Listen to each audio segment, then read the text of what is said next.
If you walk through the hospital yard, past the main building, you will find a small, decaying lodge surrounded by a jungle of stinging nettles, wild hemp, and rusted scrap metal.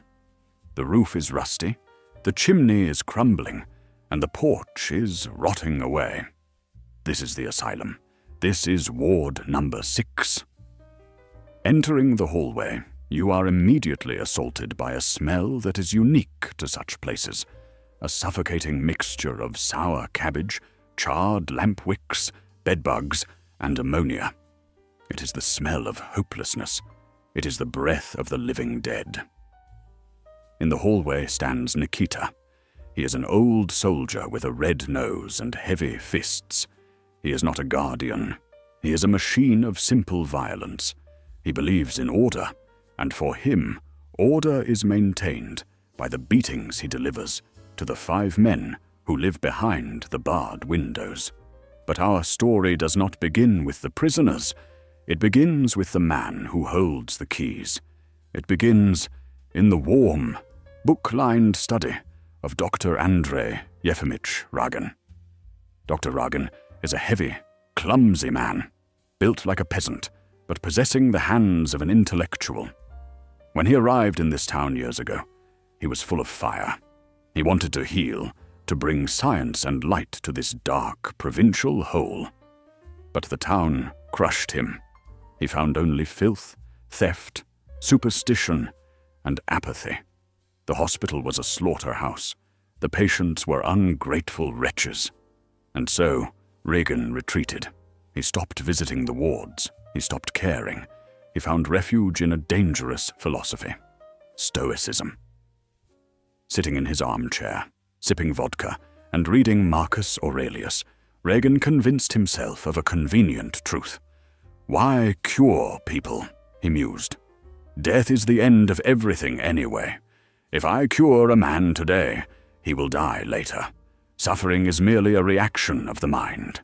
A wise man can be happy in a palace or in a barrel. The external world does not matter. Only the internal world exists. This philosophy was his shield. It allowed him to ignore the screams coming from ward number 6. It allowed him to sleep while Nikita beat the patients. Ragin had become a tomb of a man, physically alive, but spiritually petrified. He was waiting for death, calling it wisdom. One spring evening, driven by a strange restlessness, Dr. Ragin wandered into the asylum. He entered ward number 6. There, sitting on a bed with his head in his hands, was Ivan Dmitrich Gromov. Gromov was a former bailiff, a man of noble birth. He was suffering from persecution mania, paranoid delusions that spies were watching him, that the police were coming to arrest him for crimes he never committed. When Gromov saw the doctor, he recoiled. His eyes, burning with a feverish intelligence, locked onto Ragin. "What do you want?" Gromov hissed. "Have you come to inspect my soul? Or have you come to finish me off? Why don't you just kill me and be done with it?"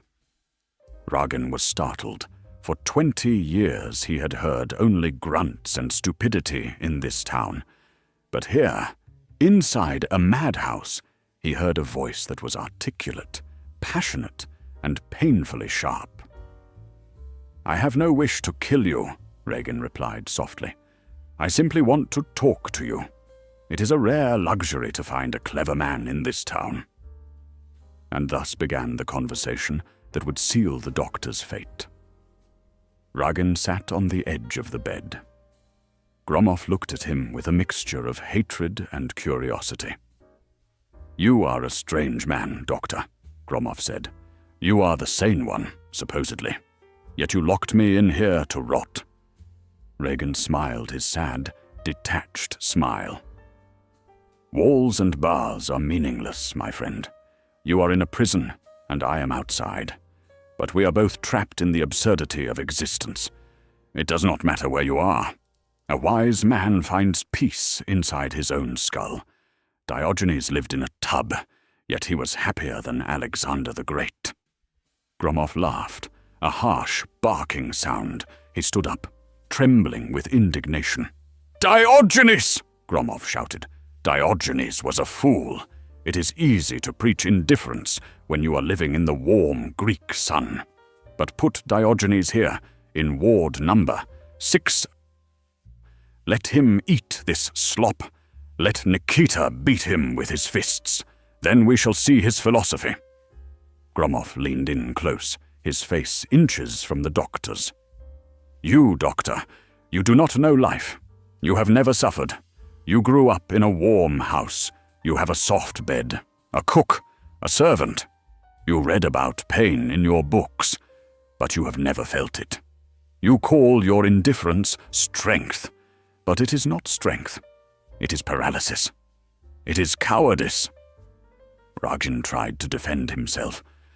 "Reason is the only path to freedom. By ignoring the external, we elevate ourselves." "Lies!" Gromov spat. "Man is made of flesh and blood. When he is hurt, he screams. When he is insulted, he gets angry. When he sees evil, he is disgusted. That is what it means to be alive. Your Stoicism is just a way to turn yourself into a stone. You are dead, doctor. I am the madman, yes, but I am more alive than you will ever be, because I feel every second of this torture." Something in Gromov's words pierced Ragin's armor. The doctor became obsessed. He began to visit ward number 6 every day. He sat on the bed, debating with the madman for hours. Gromov insulted him, called him a spy, a charlatan, a leech on society. But Ragin kept coming back. For the first time in decades, he felt intellectually stimulated. "I have found the only intelligent man in the whole district," Ragin told his friend, "and he happens to be a lunatic." But the town was small, and small minds are cruel. The whispers began. "The doctor has gone mad. He treats the patients like equals. He sits in the filth with them." Dr. Hobotov, a young, ambitious, and mediocre doctor, saw his chance. He orchestrated a committee meeting, which was actually a disguised psychiatric evaluation. They asked Ragin what day it was. They looked at him with pity. Ragin realized he was being diagnosed. His pride was wounded, but his philosophy paralyzed him. He did not fight back. He allowed them to force him into resignation. He lost his job. He lost his home. He moved into a cheap boarding house, sinking into poverty. Suddenly, the external world that he claimed didn't matter began to crush him. He was cold. He was hungry. He was humiliated. His stoicism was useless against the reality of a creditor knocking at the door. One cold afternoon, Dr. Hobotov came to Ragin's miserable room. "I need your advice, Andrey Yefimych," Hobotov lied. "There is a complicated case at the hospital. Please, come with me."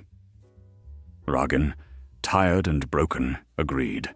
They walked back to the hospital, back to the yard, back to the lodge. They entered ward number 6. Hobotov pretended to check something. "I left my stethoscope," he said. "Wait here." Hobotov walked out. The heavy door slammed shut. The key turned in the lock. Ragin stood there, blinking.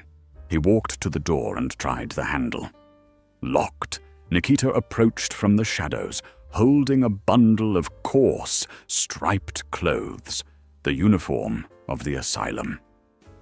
"Change into these," Nikita grunted. "This is your bed now." Ragin's heart hammered against his ribs. "What is this?" he stammered. "It must be a joke. Open the door. I am the doctor." From the corner of the room, Gromov sat up. His face was pale, but his eyes held a tragic, triumphant sorrow. "So," Gromov whispered, "they have put you in here, too. Welcome to reality, doctor. Now you will know whether your philosophy can save you from the lice and the beatings, panic, Raw, animalistic panic seized Dr. Ragin. All his books, all his meditations on Marcus Aurelius vanished. "I have rights!" Ragin screamed, pounding on the door. "Let me out! This is illegal!" Nikita stormed over. "Shut up!" he roared. "No!" Ragin shouted, his voice cracking. "I demand to be released!" Nikita did not argue. He raised his heavy fist and struck Ragin full in the face. Thud. It was a sound Ragin had never heard before, the sound of his own breaking. He fell to the floor.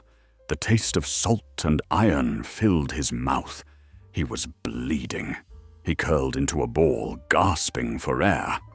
The physical pain was blinding, but the mental agony was worse. In that moment, lying on the filthy floor, Ragin finally understood. He looked at Gromov. He looked at the other wretches in the room.